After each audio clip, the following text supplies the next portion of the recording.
Why is inflation falling but prices still rising? Let's mine deep.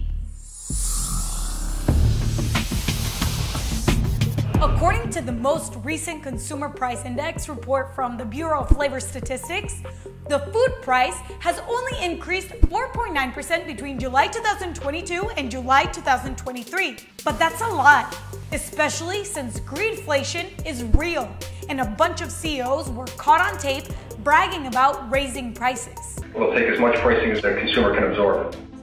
And we know if we need to take more pricing, we have room to do it. To date, we've seen no resistance from our customers. We're not going to be giving this pricing back. In reality, inflation is more severe than the mainstream media portrays it to be.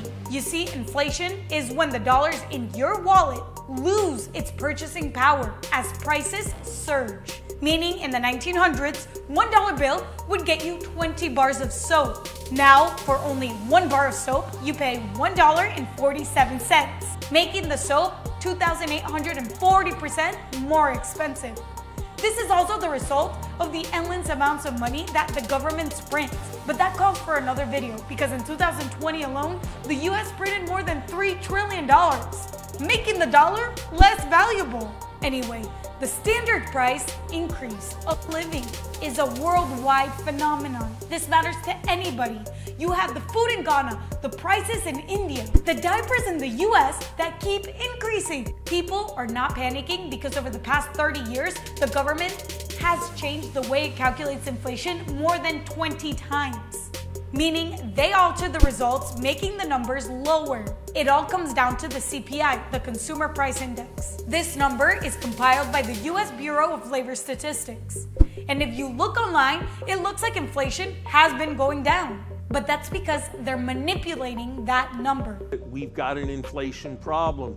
Core inflation figures look artificially good. It's fake. Originally, the CPI was determined by a fixed basket of goods and services spanning 2 different time periods. For example, bread, milk, eggs, and blueberries every single year. But since they can change their methods to match the quality of goods, they can substitute products, meaning the actual products in that basket change every single year. For example, if one year they used fresh blueberries, the following year they could use frozen blueberries as an alternative, since it's most cost-effective but equally nutritious. If you were wondering if we truly know what changes they've been making, the answer is no, we don't. This process is extremely secretive. The raw data used to calculate the CPI is not available to the public. There's actually no way for us to audit this extremely important information, though some have tried with websites like ShadowSats. But officially, inflation can literally be whatever they want it to be.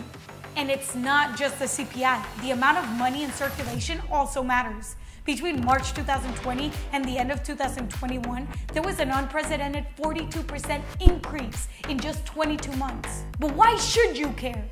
Because while the government tells you inflation is declining, your cost of living are increasing dramatically. This reduces your money's power, affecting your savings and your investments. And since incomes only increase about the bare minimum of 5% a year, that won't be enough to cover your basic food and rent necessities. Even if you do earn an average of $4,000 a month, you won't be able to survive. A Bitcoin standard fixes this. With Bitcoin, control of the money supply would be out of the hands of the government. Bitcoin is also transparent, meaning any citizen can audit the Bitcoin protocol and see the ledger for themselves. So yeah, inflation is real and the government keeps on lying. What else is new? And don't miss Preston Pysh Backstage. If you could compare what we're living right now to a time in history, what time would it be? So there's countless examples throughout history of countries that are just going through a currency hyperinflation event, and I would argue that where this is different is it's literally on a global scale. So like all G7 countries have the same problem, which is their treasury markets got compressed down to like 0 rates, and we had global cooperation of supply chains, and manipulation of the markets in order to create this situation of global cooperation, which was great while we were going through it.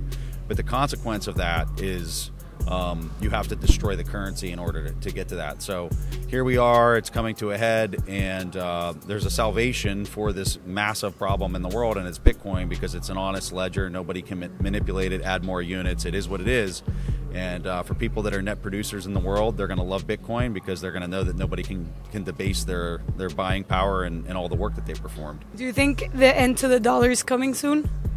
Well, I mean, that's a question that I don't think too many people want to try to tackle, because the timing on these scenarios can last for very long periods of time, and to kind of make a forecast on anything like that is a little bit of a fool's errand. So but I think what we can all agree on is the math, and the math is very clear. The trend on the math is very clear that they have to do more debasement. They have to do aggressive debasement moving forward. So Bitcoin's here. It's going to continue to be here for decades on end, and it's just ready to soak up all the buying power out of those treasury markets. And for the newbies that are trying to join, how would you orange pill them?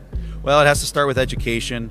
I would tell people to think about the game of Monopoly. If you're playing the game of Monopoly and all the players are there and the currency's fixed and you're buying up properties, it's a fair ecosystem between the players. But if somebody's inserting money into the game and they're inserting it in a way that one of the players is getting the extra money, that makes the game completely unfair and nobody wants to play that game. That's the system we're working under today with quantitative easing and universal basic income and all those types of activities that central bankers are doing. And so Bitcoin offers a game that people can participate in where nobody can do that. They can't insert extra money into a certain player's hands. And so who doesn't want to participate in a fair and open market that's a free market of money and the cost of capital of everything in the world? So that's why I'm a Bitcoiner, and that's why I encourage other people to become a Bitcoiner too. And what was that it moment for you for Bitcoin? Like, when did it click and make sense for you? For me, it was back in 2015. I was a value investor performing economic calculation on equities, and I was studying Ray Dalio, and he was talking about why gold's important to be in your portfolio, and because you have to be prepared for these currency meltdowns and situations that keep happening over and over again throughout history. And reading that and looking at Bitcoin and kind of understanding the tech early on and how it was way more superior than gold, I was like, all right, no nation can force this upon anybody, and the game theory on it really sold me back then. Here's a quick recap of the week. The developers Roman Storm and Roman Semenov of Tornado Cash, an open source, fully decentralized crypto tumbler, were charged with money laundering and sanctions violations. Even though they were not the people laundering the actual money, they created the tool that was being used. So now, they're being accused of helping launder more than $1 billion, including hundreds of millions for North Korea's Lazarus Group. That's crazy! While the DOJ arrested Storm, over in jail, Sam Bankman-Fried is living off of bread and water, and sometimes peanut butter. All because the detention center is not accommodating his strict vegan diet and are failing to give him his prescribed Adderall medication. Boo-hoo. On Tuesday, he pleaded not guilty to an amended indictment alleging fraud and money laundering conspiracy charges. When will they charge him? Now, imagine turning trash into Bitcoin. That's exactly what Nodal Power is doing. They have secured $13 million in funding to convert methane gas produced by landfills into electricity, which is then dispatched to the local electricity grids as renewable power, with some of that power being used by the firm to secure the blockchain through clean Bitcoin mining. Who said mining was harmful? And this week, mortgage rates hit their ultimate highest point since the year 2000. The rates, now at 7.3, are hitting homebuyers extremely hard. Also, Vitalik transferred over $1 million worth of Ethereum to Coinbase. Does that mean he is selling his own coin? Because if he is, that kind of sucks. And how are you hodling on after Bitcoin dropped to 25K this week? Just remember, we were at 16K not too long ago. So keep building that Bitcoin stack.